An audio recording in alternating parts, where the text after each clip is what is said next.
Dear children, wishing you a great day. I am sure that you might have read the reader daily and also learned the question answers. First, my wishes, my hearty wishes for you children. Many of you have fared well in the class tests so far conducted. Next, it's a warning for you all. Please post your homeworks and classworks on time. Hereafter, I won't keep calling you and remind you to post your homeworks. I will directly send the names to our headmaster. So please be careful. Okay, now let's get into the class. In today's class, we are going to see from point number 28 to the end. So we saw that Della wanted to get a beautiful present for her husband Jim to present it on Christmas Day. And she had only $1.87. So she had her haircut and she bought a fob chain for $21. Now she was waiting for Jim. Jim entered into the house and he stared at Della with a strange kind of expression, and Della went near to him. This is what we have seen in the last classes. Now, today we'll start with the point number 28. Jim, darling, she cried, don't look at me that way. I had my hair cut off and sold because I couldn't live through Christmas without giving you a present. It'll grow out again. You won't mind, will you? I just had to do it. My hair grows awfully fast. Awfully. Actually, the meaning of awfully is like very badly. But here she wants to she means that it'll grow very, very fast. So now, say Christmas, Merry Christmas, Jim, and let's be happy. You don't know what a beautiful, nice gift I've got for you. So now the explanation. Della cheered him up, saying that not to worry about her haircut because her hair would grow very fast, and she expresses her love that she couldn't have lived through Christmas without giving him a present. Point number 29. You have cut off your hair? Asked Jim laboriously. Means taking a lot of time, he asked her. As if he had not arrived at that patent. Patent means obvious or very clear. The fact it even after the hardest mental labor. Means after a long time, he asked her, after a long time, that whether she had her hair cut. So it seemed that he realized the fact that she had her hair cut after much of mind work. Point number.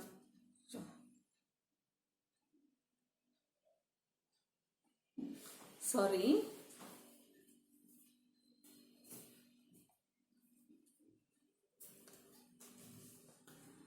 Point number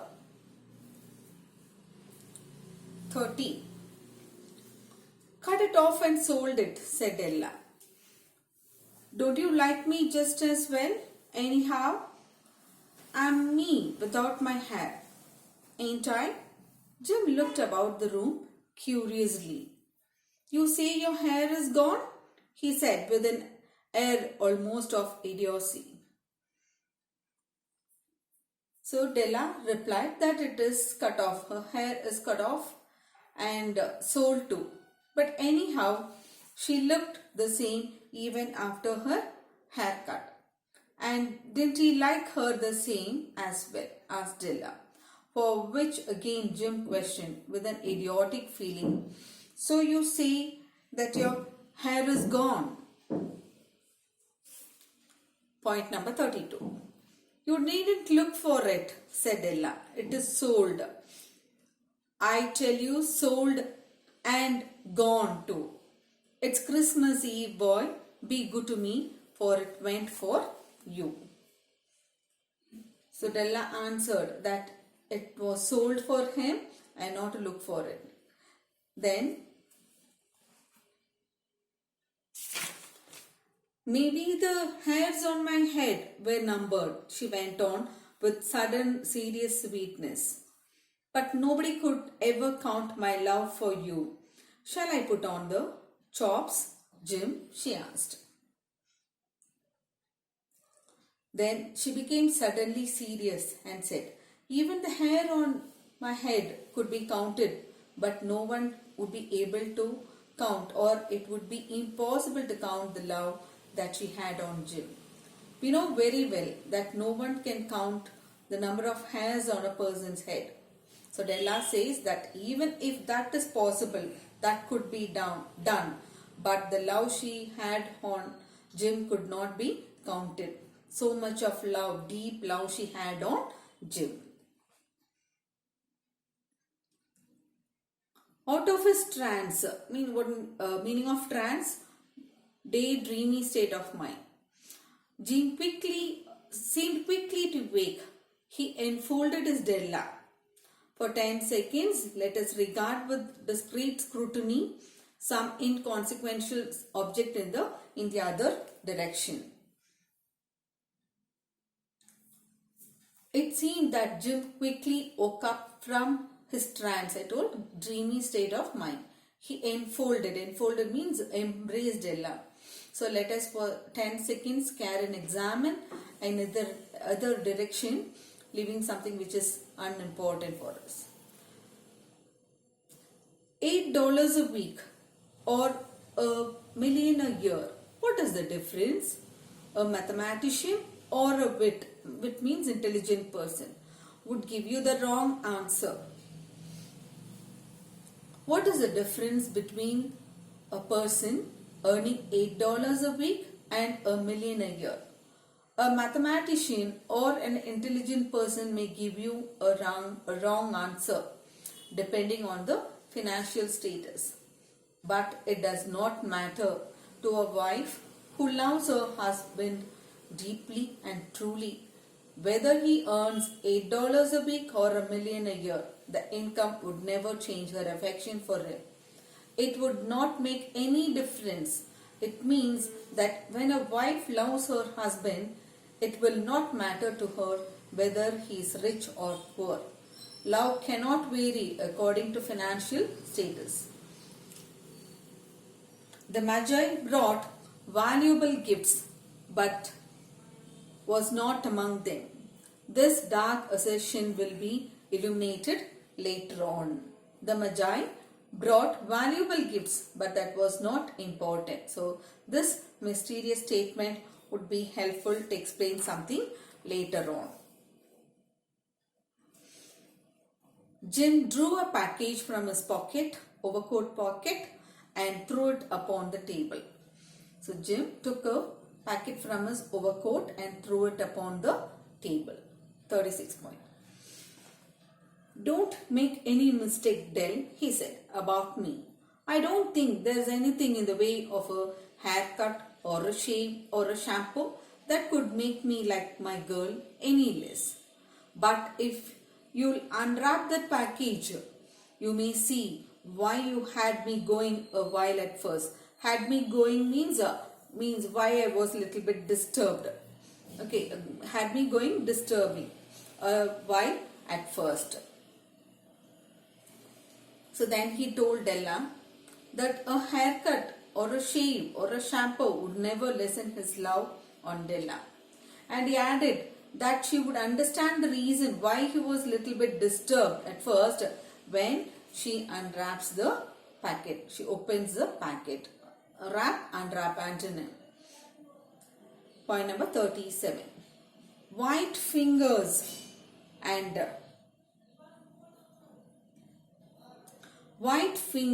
nimble tore at the string and paper, and then an ecstatic means enthusiastic scream of joy or excited scream of joy, and then alas, a quick feminine change to hysterical tears and wails, necessitating the immediate employment of all the comforting powers of the lord of the flat.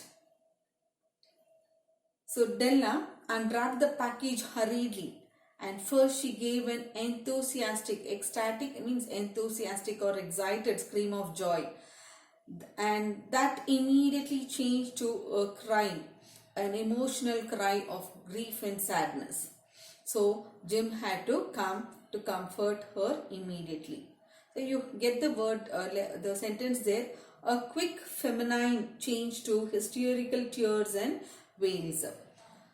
The meaning of this sentence is women, when they are happy too, you can see happy tears in their eyes out of uncontrollable emotional feeling. So that's the meaning of that. For there lay the combs, the set of combs, side and back, that Della had worshipped for long in a Broadway window. Beautiful combs, pure tortoise shell with jewel rims, just the shade to wear in the beautiful vanished, means disappeared. They were expensive combs, she knew, and her heart had simply craved longing, and earned, means wanted over them without the least hope of possession. And now they were hers, but the tresses, locks of hair that should have adorned, that should have been decorated, the coveted, means which she was longing for, coveted adornments were gone.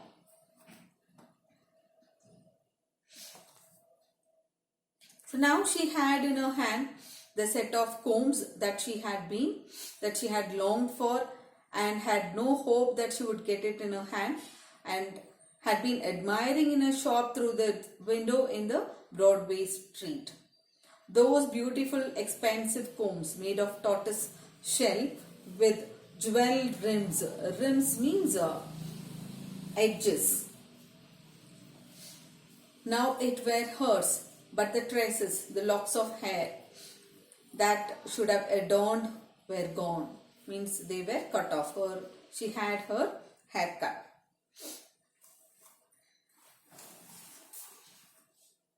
So she had worshipped for long time in a Broadway window.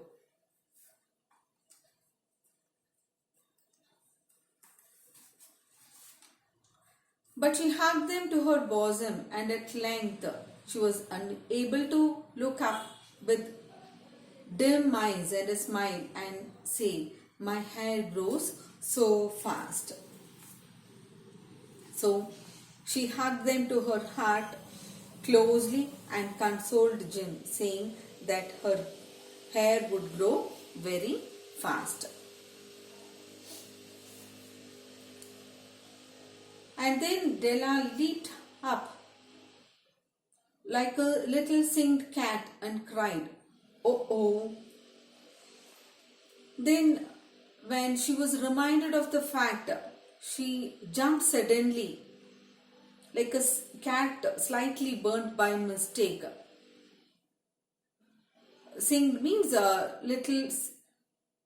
cat which is slightly burnt by mistake. And she cried, "Oh, oh."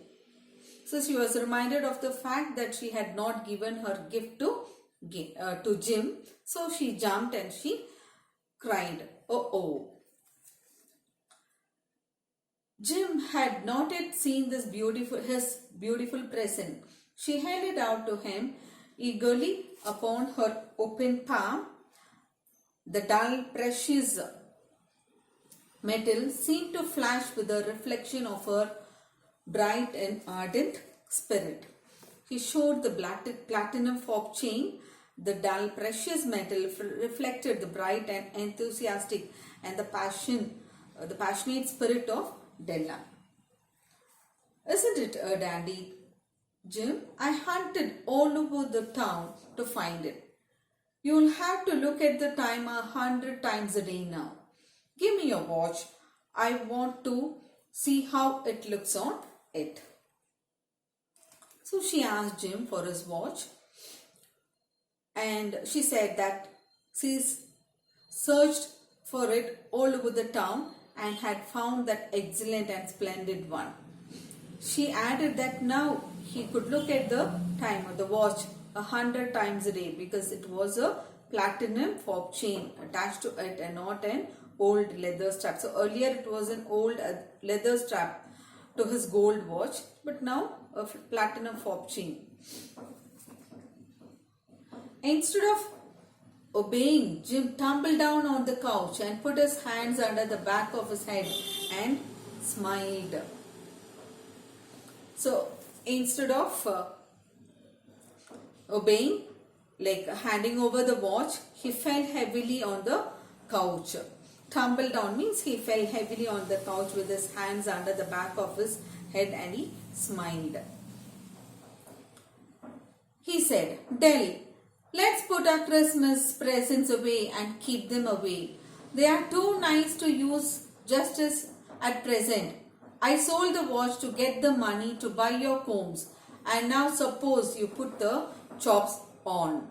So Jim told Della to put the Christmas gifts, the present means the gifts, away, because at present means for the time being they were good to be used as presents only. As they both Jim and Della had sacrificed their most prized possession, the precious possessions, to express their love to each other. And he asked her to serve the chops, to put on the chops. The Magi, as you know, were wise men, wonderfully wise men who brought gifts to the babe. Babe means infant Jesus, in the manger. Manger and open box where fodder fodder means food for animals is kept for, like horses, sheep and cows. So, who were the Magi? The Magi were the three kings or the three wise men, that is Caspar, Melchior and Balthasar, who travelled to Bethlehem from far east.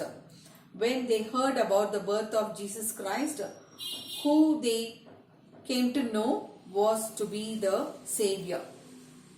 They were led by a star to the place where Jesus was born and laid in a manger. I've given you the meaning. An open box in which fodder is kept for horses, sheep, cows and food for animals. They brought costly gifts like gold, myrrh and frankincense. But the greatest gift to Jesus was the sacrifice of their comfort in taking the arduous. Arduous means a difficult journey. They invented the art of giving Christmas presents. Being wise, their gifts were no doubt wise ones. Their gifts were no doubt wise ones, possibly bearing the privilege of exchange in case of duplication. So that is why during Christmas they exchange gifts. The Magi were the ones who brought this into custom. The Magi are the three wise men. So naturally the gifts that they brought were also the best. And here, so the three wise men, they brought gifts to the babe in the manger. And the three wise men are Caspar, Melchior and Balthasar. And the gifts what they brought were gold, myrrh and frankincense.